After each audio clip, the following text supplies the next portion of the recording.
လူတွေမှာအချိန်တစ်ခုစောင်းရတယ်ဆိုအဲ့ဒါပြောတာတချို့ကြတော့အချိန်ကိုမသိတဲ့အခါကျတော့သူအကျိုးပေးခြင်းကိုမသိတဲ့အခါကျတချို့ကကောင်းတာလုပ်ရတာနဲ့မကောင်းတာတွေကြုံနေတဲ့အပေါ်မှာကိုယ့်ကိုစိတ်တက်ကြငါကောင်းတာတွေလောက်လုပ်ရတာနဲ့ကံတရားငါမျက်နှာသာမလိုက်ဘူးမကောင်းတာတွေပဲကြုံတချို့ကြတော့မကောင်းတာတွေလုပ်နေတဲ့အကျိုးပေးကြကောင်းလိုက်တာသူတို့ကြတော့မဟုတ်တာလုပ်ပြီးတော့ကြီးပွားနေတယ်ဆိုရင်သူများမဟုတ်တာလုပ်ပြီးကြီးပွားတဲ့အပေါ်မှာတချို့က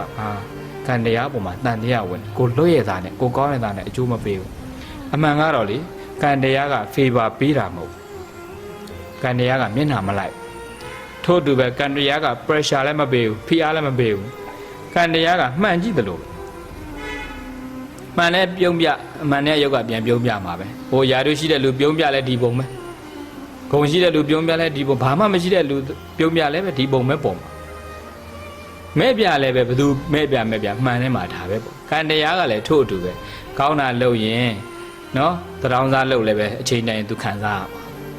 မှာမကောင်းတာလုပ်ရင်ဟိုသမဏကြီးလုပ်လဲပဲ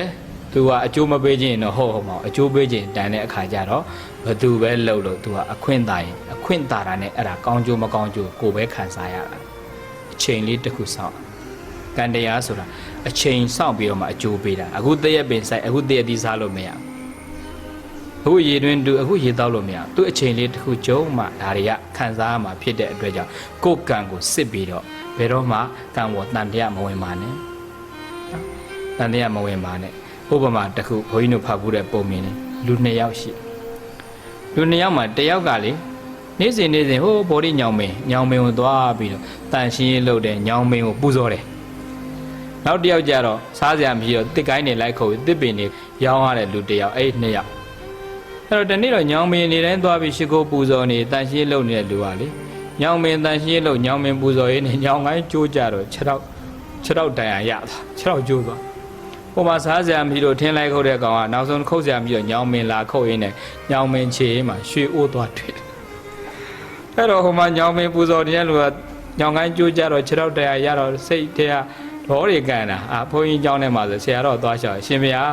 ကံတရားကမျက်နှာလိုက်တယ်ဘုရားတဲ့တပည့်တော်ဒီလောက်ကောင်းတာတွေလို့ညောင်မင်းပူဇော်နေတဲ့သူကြတော့ညောင်ကိုင်းကျိုးကြတယ်တပည့်တော်6တော့တန်ရရတယ်6တော့ကျိုးသွားတယ်ဟိုမှာညောင်မင်းလိုက်ကောက်ပြီးအသစ်ပင်တွေခုံတဲ့လူကြောင့်ညောင်မင်းချင်းရရွှေပိုးတော်သွားတွေ့တယ်ဘုရားတဲ့